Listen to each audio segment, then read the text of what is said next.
Hey,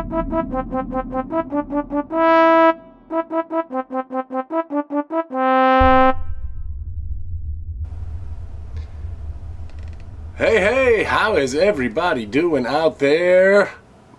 This is the 1218 show. My name is Mike Wilson, and it has been a minute.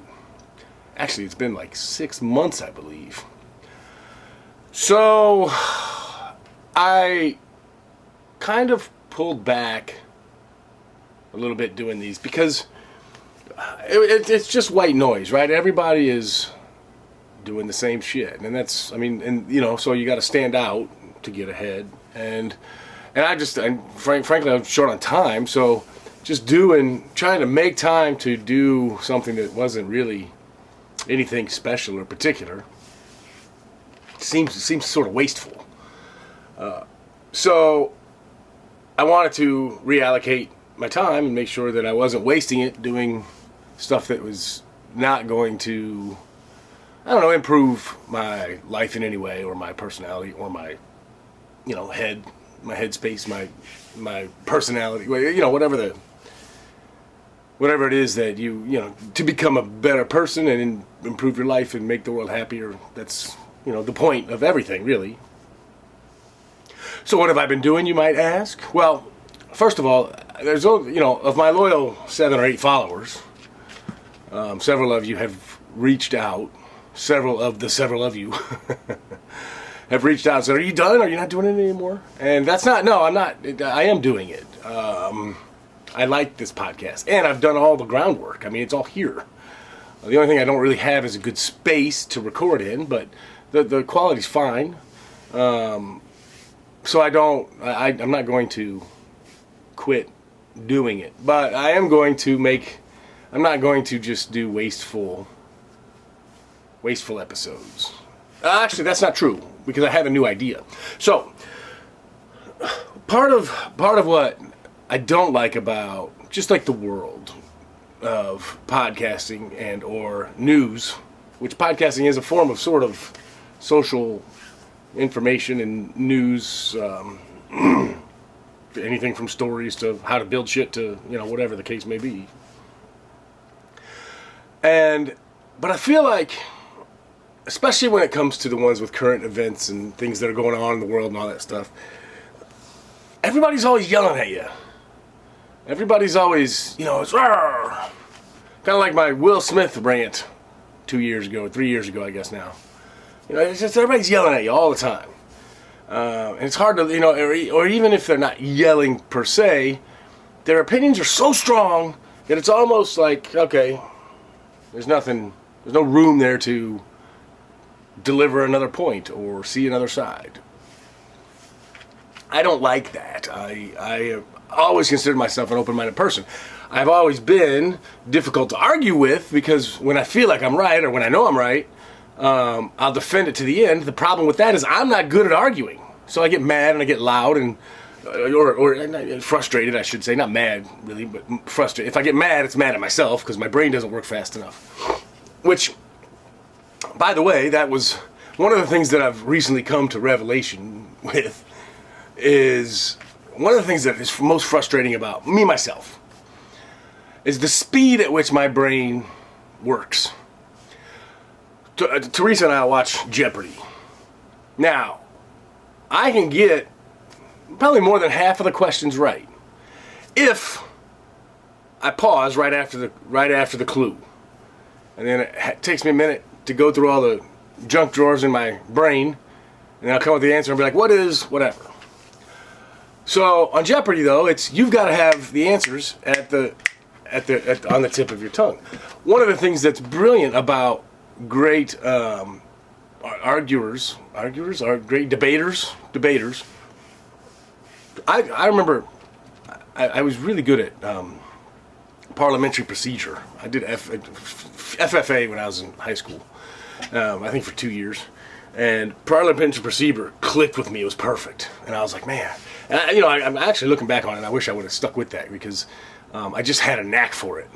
But I just understood the way it worked, and I had a knack for it. But when it comes to debating, I suck, because what I want to say, because especially in when you're having a conversation amongst friends or whatever, it's not in a formal environment.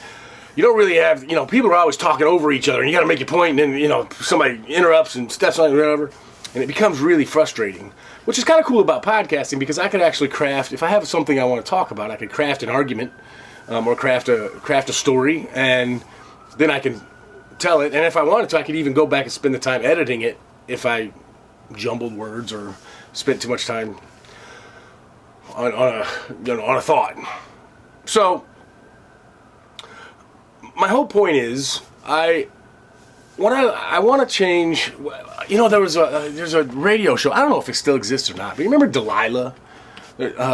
She would do late night soft rock, adult contemporary radio at night, do like requests and dedications, much like the Top 40 with Casey Kasem on Sunday mornings back in the 80s and 90s. That to me, I love those radio voices, those, because you just like listening to them. And I don't know that there's a lot of voices out there that people, some people just have the tone and texture of their voice that's God-given is very listenable. But I don't know that. But I have this idea of, I live in New York City, and I live in a neighborhood, and I've got my little studio here is in the corner of a bedroom in a cramped apartment on the island of Manhattan. And there's something romantic about that. Like if I wrote this in a book, it would be really kind of neat. You'd decorate it with words, and it would feel very cozy and very nice. And I kind of want to go in that direction. A lot of times, because of my work schedule, my sleep schedule, I'm often up later than everyone else. So after 11:30, 12 at night, I'm still up for maybe an hour and a half, 2 hours when everybody else has gone to bed. And I can lock myself in my little corner of this room here, in my little studio, and have a really nice conversation with the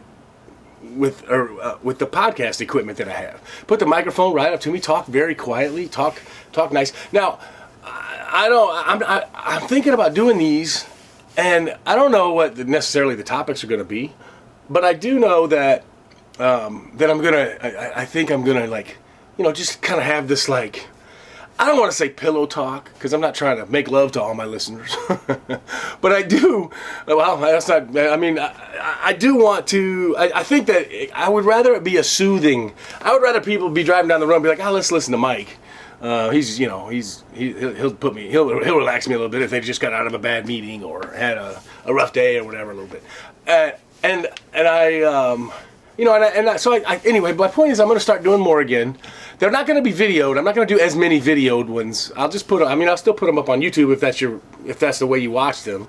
But I'll probably just leave the logo up there, the 1218 Show logo, and just have the sound on it, which is fine. It takes up less memory anyway. But so that's where the podcast is going right now. Now, anytime I get a chance to do a video, I'm still going to do it because not a video, an interview. Anytime I'm going to do it, anytime I get the chance to do an interview, I still have some people on my list that I can't wait to sit down with and do interviews with. And I want to have Johnny T back. I want to have Adrian back. I want to have a few folks, a couple of old buddies that I used to do comedy with. I want to get them on. It's just hard to, trying to schedule and figure out time and place and all that stuff. So, excuse me for snorting. I have a touch of a cold. I think it's allergies. I don't even think it's cold, but I apologize. Which leads me to my next thing. What have I been doing for the last 6 months since I haven't been doing my podcast? Well, I've been working like crazy. But I think the last one I had just finished, or if I hadn't, a week or two later, I had finished my third novel. Now, when I say finished, I meant finished the first draft. In no way is it ready for the world to see yet. I've done 2 full edits so far. I'm working on a third. I've started querying and sending out to some agents. So if you know somebody that's in the publishing industry, please let them know that I have something I would be interested in them taking a look at. I think this is the one that if I'm ever going to get published, this is like legitimately published. This is the one that can kind of launch me into that area of entertainment because it's I like it. I'm proud of it. Is what I'm trying to say. I have also, so most of you know that I sing. That I've always been obsessed with music and whatnot. Well, with technology and the way things are today, it's not hard to have a home studio. And I think I did an early podcast where I kind of messed around with the music software that I just got with my new computer. Because I got a new computer, it's 2 years old now, but I'd got a new computer and I was just messing around with stuff. And I was like, I'm going to produce music. Well, I've spent a lot of time producing music for the last, but really not anything for the world yet, but I've been learning it. I've been learning the programs, the way it works and all that kind of stuff. So what I am going to do is I'm going to put together an EP. So probably 4 songs, 5 songs. I'm going to redo Spring Break and have an updated production version of that. For those of you who don't know, I recorded a song back in 2000 that was with my old roommate Aaron, it was great. It was terrible, but it was great. And I don't know how to explain that unless you know some terrible, great music, which I think everyone does. It was great because we had fun doing it. The lyrics were fun. The production on it was very elementary. We didn't have the tools that we have nowadays to do so. We didn't really, we wrote the lyrics and verses were great, and then the chorus we just kind of threw together. So I'm going to make some tweaks and do an updated version of Spring Break. And then I have 4 or 5 other. So, I actually have about 10, but for the EP, for the 4 songs, I just got to pick which 4 I'm going to do. So I'm working on that, and by the end of the year, I hope to have that together. And I'm gonna go ahead and put it out on Spotify. I don't think that it's gonna make me a rock star. I'm too old for that shit now. I mean, nobody's trying to get to know a dude that's almost 50, but that doesn't mean I'm irrelevant either. It doesn't mean that people that are almost 50 can't be relevant artistically or whatever. So, and I think I've got some fun stuff. I'm really proud of the stuff that I've put together so far. So sometime in the next 6 to 12 months, we'll have a legitimately published novel. I'm going to release an EP, 4 songs, maybe 5. Again, fun, happy, upbeat type stuff. That might be a ballad on there or something, but fun for me, put it that way. And I'm going to do more podcasts, but like I said, I'm going to paint this picture of being nice and cozy in a Manhattan apartment where if you look out the window, there's only, 1 or 2 lights on and the buildings around. And, it's just, I really think that this is kind of a neat idea. And then that's it. I've been working on other stuff, continuing to try to get better at playing the guitar, which I'm not very good at. I'm learning how to play the harmonica, which I'm also not very good at.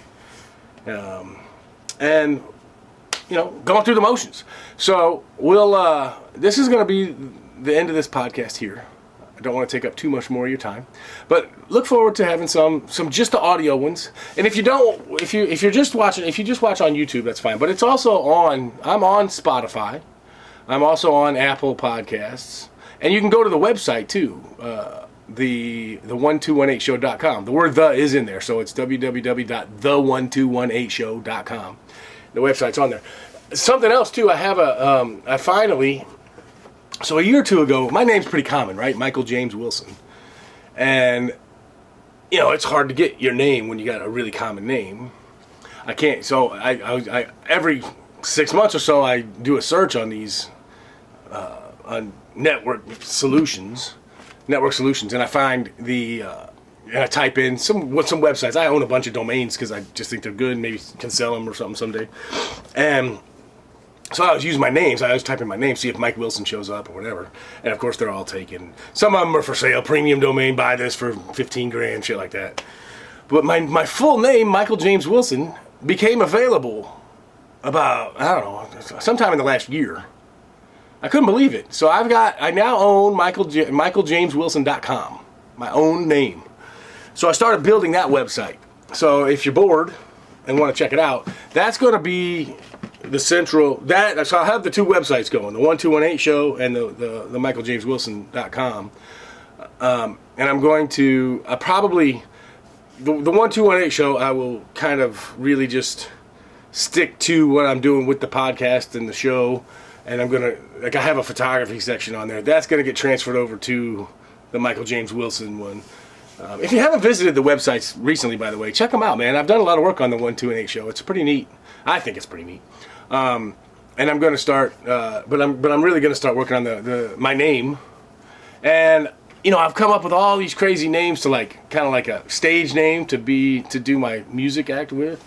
And now that I have my name as the website, I might just do it. I might just record and produce music, because I've got some funny, like, dirty songs, like silly, stupid songs that I kind of want to do and just put out there for fun. Kind of like, I don't know if y'all remember that.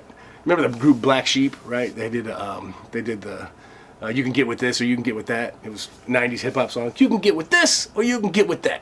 So they had a track on their album that was Woke Up, Didn't Woke Up, Call My AK, it broke up. And it was just like this crazy rant, and it was hilarious because it was cursing and they're killing people and blah blah blah. And it was just a funny. He woke up from his nightmare, and or his dream, whatever. So my point is, I wanted to do some of these songs, but then I'm like, man, I don't know. Do I want to be known as that? So I have a couple of like stage names that I've been tossing around. I'm not gonna tell you yet. That I might record some of those and put them out there as a separate thing, because I don't know if I really want them attached to my specific name. But we shall see. I'm not sure. So that's it. So check out michaeljameswilson.com and the1218show.com, and you have a wonderful week. The world is in shambles, but it has been since 2008. I'm convinced that the smartphones ruin the world, man. We've talked about it before. Smartphones ruin the world. 2008 to now has been a total fucking nightmare. But that was one other thing I wanted to say on. We should save it for another podcast, but I am going to say this. I'm tired of news outlets taking a side. Can I get an amen on that? Are you guys with me? Why don't we have a news outlet that just delivers the news? We don't need your buzzwords. We don't need your slants. We don't need whatever. Just tell us what's going on. It's very frustrating, especially adjectives are the crazy thing here. When they throw in descriptive words of a happening that is unnecessary, it has nothing to do with the actual facts, or it slants the way that the actual facts are perceived, you're taking a side. Is anybody out there want to start a news network with me where we literally just talk about the facts? We just deliver the news, and in doing so, once in a while, or let's say we do a weekly periodical, and in that we have a section of good news, like happy stuff. I think that's a pretty neat idea. I don't know.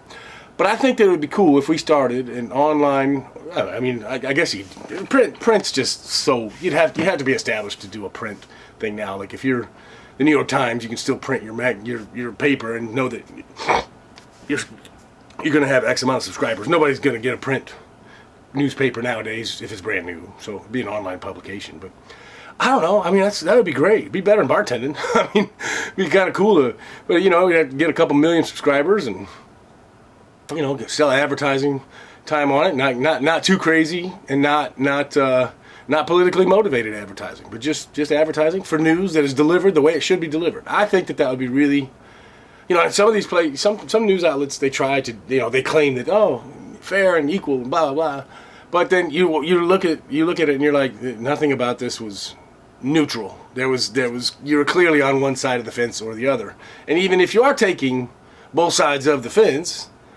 Because just the facts. I just like the facts, and let us derive from the facts whatever opinion we want without putting the opinions in our head. Because the biggest problem with all of this, and the biggest problem with smartphones, as I've argued time and time again, is the brainwashing factor. If you cannot separate reality from what you see in your phone, if you think that what's in your phone is what's going on in your world, then you're being influenced constantly, and since it's now, people say, well, the argument people give me is, well, you mean the internet, right? And I'm like, no, it's not the internet, because the internet the internet interconnected the world, right? So the mid 90s, late 90s, when it all started kind of doing it, by the mid to early 2000s, everybody was sort of involved and connected into the internet. But you still had to sit down at your computer and engage. It was focused energy, and it was time. You sat down. Now you might have sat, you might have been with the chat rooms and shit back then. You might have wasted a couple hours on it. But it was still focused energy. And when you were done, you got up from your computer and you were disconnected and you went on about your night, whether or day or whatever. And with smartphones now, that is no longer the case. Most people, I should say, do not disengage with their phone. People get mad at me, like for work and other things, because when I go for a run, I don't take my phone with me. I have an Apple Watch that I use to track my runs, but I don't. But it's not connected to my phone, so even if somebody were to text me or call me, it doesn't hit my watch. So it's literally just my running watch. And I wear it when I'm doing other stuff too, but for when I run, I disconnect from the world. And that's my hour, 2 hours. Sometimes, if I go for a run, when I'm done, I might sit in the park for 2 hours. If it's a nice day, it doesn't matter. And I'm just disconnected from the world. I get back, I might have a whole bunch of people that have tried to get a hold of me, and they're mad, they're annoyed. Like, you don't. And I'm like, trust me, I'm not ignoring you on purpose. I actually intentionally disconnect and get away from the world. I think that that's necessary. Now, people argue the other side, but there's when you cannot sit down and separate yourself from this and let your brain think through something, it's not critical thinking. You're being brainwashed, I was fine with the internet. I liked it. I thought the internet was very good in so many ways. I hate smartphones. That would be the one thing I'd change about history. If I could go, people always ask, oh, what would you do? This, that, who, a person, a play, an event, whatever. The atomic bomb, whatever the case is. For me, it's smartphones. Smartphones was the end of the world as we know it. That would be the one thing I would disconnect, to change, like make them not exist, make them not possible to exist. I don't know how, but it's so many people are unhappy now. The unhappiness is ridiculous. It's so frustrating. Those of us of my age group, a lot of us, I think, when at first all this, it was all fun, everybody was engaged, they got online, they were on their social medias and all this stuff, and it's funny the trend now, how many of us have pulled away. They're off social media now, and they don't have their phone on them 24/7, because we understood what it was like before. The problem is these young people, they don't understand what it was like before. They're connected, already, and so they're just connected. They're into the world, they're into the digital world, connected, and they don't know any better. And to tell them, hey, you might as well talk to a wall. They don't even know what to do with themselves if they don't have access to the internet or the world. It makes me sad. Okay, I'm rambling. I love you guys. Hope that you are having a great week. I'm going to talk some more about the finance stuff too. I've been making some cool moves and selling some covered call options and just making some money doing other things. We've talked about passive income and stuff. I want to hit more on that stuff, kind of tell you guys what I'm doing, just because you can't say it's free money, but it's kind of free money. It's actually just another form of collecting on money that you've saved and or invested. So that's the better way to put it. Okay, so have a great week. Happy Father's Day to all you dads out there, and I hope you guys enjoy the weekend. Get some good food and some good family time. Much love. I will talk to you again soon, and thank you for listening. Peace.